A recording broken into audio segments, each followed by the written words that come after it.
जय श्री कृष्ण। आपने देखा होगा कि भगवान कृष्ण के मंदिरों में अक्सर खिचड़ी का भोग लगाया जाता है। यहाँ तक कि उड़ीसा के पुरी में स्थित जगन्नाथ जी के मंदिर में भी भगवान को खिचड़ी का भोग लगाया जाता है। इसके पीछे भी एक कहानी है एक माँ की ममता से जुड़ी। पौराणिक मान्यताओं के अनुसार भगवान कृष्ण की परम उपासक थी कर्माबाई, जो कि जगन्नाथपुरी में रहती थी और भगवान से अपने पुत्र की तरह ही स्नेह करती थी। भगवान को क्यों लगाया जाता है आज भी खिचड़ी का भोग? इसके पीछे कर्माबाई की ममता से जुड़ी हुई है यह कहानी। आइए जानते हैं इसके बारे में विस्तार से। कर्माबाई एक पुत्र के रूप में ठाकुर जी के बाल रूप की उपासना करती थी, उनका लाड दुलार करती थी। एक दिन कर्माबाई की इच्छा हुई कि ठाकुर जी को फल मेवे की जगह अपने हाथ से कुछ बनाकर खिलाऊं। उन्होंने प्रभु को अपनी इच्छा के बारे में बताया। भगवान तो भक्तों के लिए सर्वथा प्रस्तुत है। तो प्रभु जी बोले, माँ जो भी बनाया हो वही खिला दो, बहुत भूख लगी है। कर्माबाई ने खिचड़ी बनाई थी, ठाकुर जी को खिचड़ी खाने को दे दी। प्रभु बड़े चाव से खिचड़ी खाने लगे और कर्माबाई यह सोचकर भगवान को पंखा झलने लगी कि कहीं गरम खिचड़ी से मेरे ठाकुर जी का मुंह न जल जाए। प्रभु बड़े चाव से खिचड़ी खा रहे थे और माँ की तरह कर्माबाई उनका पंखा कर रही थी। फिर ठाकुर जी बोले, माँ मुझे तो खिचड़ी बहुत अच्छी लगी, मेरे लिए आप रोज खिचड़ी ही पकाया करें, मैं तो यहीं आकर खाऊंगा। अब तो कर्माबाई रोज सुबह उठती और सबसे पहले खिचड़ी बनाती और बाकी सारे काम बाद में करती थी। भगवान भी सुबह सवेरे दौड़े आते और कहते, माँ जल्दी से मेरी प्रिय खिचड़ी लाओ। खिचड़ी खाने का यह क्रम रोज का हो गया था। भगवान सुबह सुबह आते, भोग लगाते और फिर चले जाते। एक बार एक महात्मा कर्माबाई के पास आए। महात्मा ने उन्हें सुबह सुबह खिचड़ी बनाते देखा तो नाराज होकर कहा, माता जी आप यह क्या कर रही हो? सबसे पहले नहा धोकर पूजा पाठ करनी चाहिए, लेकिन आपको तो पेट की चिंता सताने लगती है।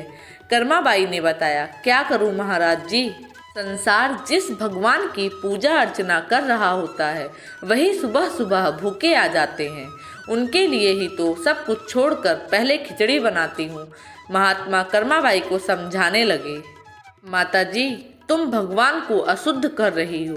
सुबह स्नान के बाद पहले रसोई की सफाई करो, फिर भगवान के लिए भोग बनाओ। फिर अगले दिन कर्माबाई ने यही काम किया।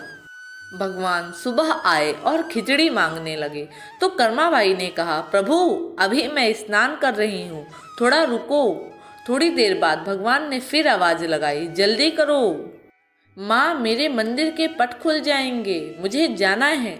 कर्माबाई फिर बोली, मैं अभी रसोई साफ कर रही हूँ। भगवान को लगा कि आज माँ को क्या हो गया है, ऐसा तो पहले कभी नहीं हुआ। फिर जब कर्माबाई ने खिचड़ी परोसी तब भगवान ने झटपट करके जल्दी जल्दी खिचड़ी खाई, मगर आज की खिचड़ी में वो स्वाद नहीं था। भगवान जल्दी से खिचड़ी खाकर और पानी पिए बिना मंदिर में पहुंच गए थे। मंदिर के बाहर उन महात्मा को देखकर भगवान सारा माजरा समझ चुके थे। ठाकुर जी के मंदिर के पुजारी ने जैसे ही मंदिर के पट खोले तो देखा भगवान के मुख पर खिचड़ी लगी हुई है। पुजारी बोले, प्रभु जी यह खिचड़ी आपके मुख पर कैसे लग गई है? प्रभु ने बताया, पुजारी जी मैं रोज मेरी माँ कर्माबाई के घर पर खिचड़ी खाकर आता हूँ। आप माँ कर्माबाई जी के घर जाओ और जो महात्मा उनके यहाँ ठहरे हुए हैं उनको समझाओ, उसने मेरी माँ को गलत पट्टी कैसे पढ़ाई है।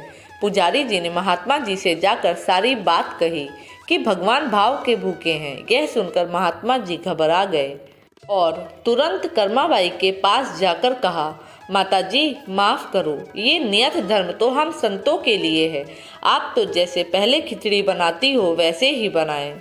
आपके भाव से ही ठाकुर जी खिचड़ी खाते रहेंगे। फिर एक दिन आया जब कर्माबाई के प्राण छूट गए। उस दिन पुजारी ने मंदिर के पट खोले तो देखा भगवान के आंखों में आंसू हैं और प्रभु रो रहे हैं। पुजारी जी ने पूछा तो भगवान ने बताया, पुजारी जी, आज मेरी माँ कर्माबाई इस लोक को छोड़कर मेरे निज लोक को विदा हो गई है। अब मुझे कौन खिचड़ी बनाकर खिलाएगा? पुजारी ने कहा, प्रभु जी, आपको माँ की कमी महसूस नहीं होने देंगे।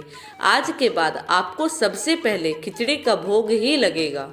और इस तरह आज भी जगन्नाथ भगवान को खिचड़ी का भोग लगाया जाता है। तो दोस्तों, आप लोगों को यदि हमारे वीडियोस अच्छे लगें तो चैनल को लाइक, सब्सक्राइब और शेयर ज़रूर करें।